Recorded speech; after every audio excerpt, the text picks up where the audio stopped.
Atenção, notícia urgente chegando nesse exato momento. Estamos iniciando um plantão extraordinário com informações extremamente graves e que acabam de ser confirmadas agora há pouco. O cenário é de muita tensão e preocupação porque um ministro foi assassinado, segundo as primeiras informações que chegaram aqui até nós.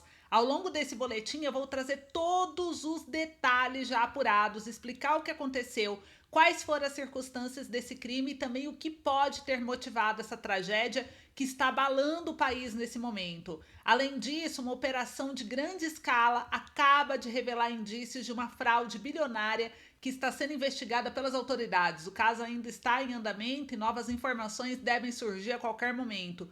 O que já se sabe aponta para um esquema, pessoal, de grandes proporções, levantando aí os questionamentos importantes e também aumentando ainda mais esse clima de tensão nos bastidores. E como se não bastasse, uma nova pesquisa divulgada recentemente trouxe uma notícia nada positiva para o presidente Lula. Os números acenderam um sinal de alerta dentro do governo, indicando um cenário que pode se tornar ainda mais desafiador nos próximos meses. Esse resultado já começa a gerar movimentações e preocupações no meio político. Além dessas três frentes principais, existem ainda outras informações importantes que estão surgindo e que ajudam a compreender melhor o clima atual. O momento é bem delicado, com muitas incertezas e uma sensação geral de instabilidade. Por isso é fundamental acompanhar tudo com atenção e analisar cada informação com cuidado. Por isso eu te convido a ficar comigo até o final desse vídeo, porque eu vou organizar todas essas informações de uma forma clara, direta e completa para você, trazendo aí os principais pontos, explicando o que já se sabe, o que ainda está sendo investigado, quais podem ser os próximos desdobramentos. A situação é séria, ela exige atenção e pode ter impacto significativo aí nos próximos dias. Eu sou Ana Paula, sou de São Paulo capital, você está no canal Brasil Raiz, então se você já chegou até aqui, eu aproveito também para pedir um apelo para vocês. Talvez vocês não vejam mais esse canal na tela de vocês ou algum vídeo do canal, porque o YouTube entende que quando ele envia um vídeo para você que não é inscrito, você assiste, não se inscreve, você não tem interesse no conteúdo. Então, se você quer continuar recebendo conteúdo aqui do canal, uma análise sem interferência de político, de estimação, já se inscreve agora, aproveita para fazer sua inscrição, é gratuito, você não tem que pagar nada, tá bom? É de graça, se inscreve, ativa o sino de notificação para ficar por dentro de tudo que está acontecendo nesse mundo político, porque é muita coisa grave. Estamos em um momento bem crítico, onde teremos novas eleições e novos destinos, e o destino de nossos filhos está em jogo. Então eu diria que estamos em guerra contra um sistema corrupto e a corrupção vem aumentando e não podemos ficar de braços cruzados mais, pessoal. Aqui nesse canal mostraremos fatos que mesmo você que talvez esteja indeciso em quem votar, poderá acabar tomando o caminho certo, né? Na qual você acredita, porque você está vendo todos os lados da moeda. Então vem aqui com a gente, eu vou começar já explicando para vocês, compartilhando aqui em tela a matéria mostrando já o desespero do governo Lula, porque a desaprovação, gente, do Lula continua gigante. Temos uma nova pesquisa divulgada, veio pelo jornal Poder 360. Eu vou mostrar ela aqui em tela para vocês e tá aumentando, tá sendo desesperador para a esquerda. Está sendo desesperador para o Lula. O Lula é desaprovado já pela pesquisa, gente. Isso você pode pegar jornal esquerdista, jornal de direita, jornal neutro, jornal independente, do que você quiser. Você vai ver que tudo está alinhado. Não tem como esconder, nem a própria esquerda consegue mais esconder, porque a desaprovação é muito alta. E aqui o jornal Poder 360 trouxe que o Lula ele é desaprovado por 52,5% e aprovado por 46,8%, segundo a Atlas Intel. Então é uma nova pesquisa aqui. A pesquisa também registrou que 42% considera a administração petista como ótima ou boa, mas a maioria, vocês viram aí, esmagadora, já declarou desaprovar o governo do presidente Luiz Inácio Lula da Silva, gente. Então, assim, ficou bem mal para o governo, né? Ele está sendo considerado ruim e péssimo por mais de 51,3%. A gente vê que a pesquisa ela entrevistou 5.008 eleitores do Brasil do dia 22 a 27 de abril. A margem de erro é de 1 ponto percentual e o nível de confiança é de 95%. O registro também foi inserido no TSE e, segundo a empresa, o estudo custou R$75 mil e foi pago com recursos próprios. Então a gente vê aqui essa situação que gera uma preocupação já dentro do governo, e essa não é apenas uma das preocupações, são muitas as preocupações que o governo está tendo. Eu vou mostrar uma outra notícia aqui para vocês também, da uma fraude, uma nova fraude descoberta, gente. Se já não bastasse a fraude do INSS, que está aí, né, gerando uma maior dor de cabeça para todo o Brasil, não bastasse o escândalo do Banco Master, olha só mais uma fraude sendo aí revelada pela polícia. Operação mira servidores da Receita agora. E isso por fraude, sabe de quanto? 86,6 bi. Estamos falando de bilhões de reais em importações.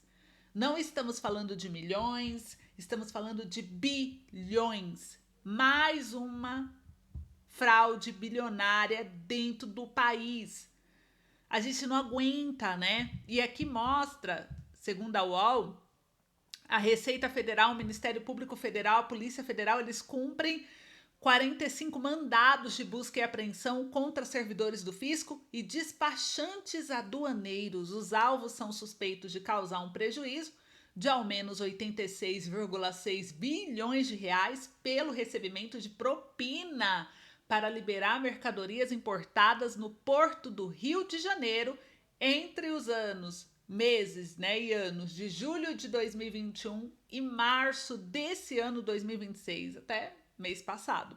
O que aconteceu? A Operação Mare Liberum mira servidores da Receita Federal, classificada como a maior ação da história da Corregedoria do Fisco. A operação é resultado de investigação iniciada no ano de 2022 a partir de controles internos da Corregedoria e denúncias. Maioria dos alvos da operação é formado por funcionários do fisco. Entre os 45 mandados de busca e apreensão em cumprimento, 25 são contra servidores da aduana do Porto do Rio de Janeiro, além de 9 agentes privados. Entre eles, 17 auditores fiscais e 8 analistas tributários foram afastados por ordem da Justiça. Além disso, 9 despachantes ficam proibidos de atuar no Porto do Rio. A Receita vai direcionar 50 servidores para reforçar o trabalho. O secretário especial da Receita Federal, Robson Barreirinhas, afirma que o deslocamento será realizado até a reestruturação completa dos serviços no Porto do Rio. E a partir da operação de hoje, novos desdobramentos ocorrerão, principalmente em relação ao controle. Quando há corrupção no serviço público, há alguém que está corrompendo. Tudo isso vai ser fruto dos desdobramentos dessa operação, disse ele. E Barreirinhas destaca que o esquema envolve uma pequena parcela de servidores. Ele ressalta que o quadro da Receita conta com 13 mil auditores e analistas tributários no Brasil. Não permitiremos que poucos que optam pelo desvio e pela corrupção maculem o trabalho de excelência feito pelos servidores da Receita Federal. O esquema liberava mercadorias irregulares em troca de propina. A quadrilha investigada reunia, além dos servidores, despachantes e empresários. Eles atuavam de forma coordenada para viabilizar o desembaraço irregular de mercadorias importadas mediante pagamento sistemático de propina. E as fraudes podem atingir 86,6 bilhões de reais em produtos importados. O valor é originado da identificação de cerca de 17 mil declarações de importação suspeitas entre julho de 2021 e março de 2026 e, segundo o fisco, a apuração resultou em uma das maiores operações de combate à corrupção aduaneira da história recente do Brasil. Abre aspas, é um esquema grande de corrupção no Porto do Rio, relacionado à movimentação de mais de 86 bilhões de reais em mercadorias de meados de 2021 até o início desse ano, disse o Robson Barreirinha, secretário especial da Receita. A apuração aponta diversas irregularidades do grupo criminoso. Os investigados são acusados de liberar containers sem fiscalização adequada, mediante pagamento de propina, de inserir informações falsas ou divergentes em declarações de importações, de autorizar a entrada de mercadorias diferentes das declaradas e com redução ou supressão de tributos e de possivelmente usar o esquema para viabilizar contrabando e descaminho reiteradamente. Os integrantes do grupo responderão por 6 crimes. As acusações envolvem corrupção ativa e passiva, contrabando, descaminho, associação criminosa, lavagem de dinheiro e crimes tributários e correlatados. Barreirinhas afirma que os bens e valores apreendidos ainda são contabilizados pela Receita e investigados atuavam em 3 frentes principais dentro do porto. O grupo liberava cargas retidas por problemas legais, criava regras falsas para favorecer empresas de óleo e gás e recebia propina de operadores portuários para perdoar a multa e reduzir impostos. O esquema facilitou a entrada de mercadorias proibidas no Brasil. As investigações apontam que a atuação da quadrilha de servidores enfraqueceu o controle das fronteiras, prejudicou a segurança pública, limitou a arrecadação de impostos com os produtos. Tivemos casos de isotônicos e alimentos que estavam sujeitos ao controle de autoridades sanitárias e não poderiam entrar no Brasil sem a anuência, mas, no entanto, acabaram entrando com a anuência desse esquema, relata Guilherme, corregedor-geral da Receita. Então, olha só, mais uma operação, gente, mostrando as fraudes que ocorrem no nosso Brasil. Conta aí o que você acha disso. Enquanto você comenta, vamos falar aqui a respeito do Nunes Marques, que está com pedido de criação da CPI do Banco Master engavetado, criando uma blindagem para o Toffoli e para o Alexandre de Moraes. E isso daqui é o jornal O Globo quem trouxe, né? É extremamente grave essa denúncia. A Malu Gaspar, jornalista pelo Globo, compartilhou a matéria. Eu vou mostrar aqui para vocês agora. E eu quero saber o que vocês pensam a respeito. Mas olha só o que mostra, né? Inércia de Cássio cria a blindagem para Toffoli e para o Alexandre de Moraes. Esse é o tema que começa a matéria pelo jornal o Globo, conforme vocês vão ver. A ação que cobra instalação de CPI completa um mês engavetada no Supremo. E aqui, enquanto o executivo Daniel Vorcaro e o ex-presidente do BRB, Paulo Henrique Costa, tentam acelerar as tratativas para fechar um acordo de colaboração premiada, o ministro do Supremo Tribunal Federal, que é o Cássio Nunes Marques, engavetou uma ação que cobra a instalação da CPI do Banco Master. Aqui, até agora, Nunes Marques não assinou nenhum despacho, nem deu qualquer encaminhamento à ação apresentada há um mês por senadores da oposição, capitaneados por Eduardo Girão, do Novo do Ceará, Alessandro Vieira, do MDB de Sergipe, 2 dos maiores críticos ao STF no Congresso Nacional. O relator também ainda não analisou um pedido dos parlamentares para que o caso saia de suas mãos e seja redistribuído para André Mendonça, relator das investigações do caso Master no STF, em uma tentativa de escapar de Cássio, conhecido pela postura de não intervir em assuntos do Legislativo. Girão e Vieira alegaram que a CPI do Master busca apurar os mesmos fatos centrais que já estão investigados em inquérito sobre a relatoria de Mendonça, o que evidencia a existência de uma conexão material relevante a justificar a prevenção para ele. E ao engavetar a ação da CPI do Banco Master, Nunes Marques, ele impede a abertura de uma nova frente de investigação do escândalo e cria uma espécie de blindagem ao próprio Supremo e, em particular, aos ministros Dias Toffoli e também o Alexandre de Moraes, que possuem conexões pessoais com Vorcaro ainda não completamente esclarecidas, o que correm o risco de serem implicados na delação de Vorcaro.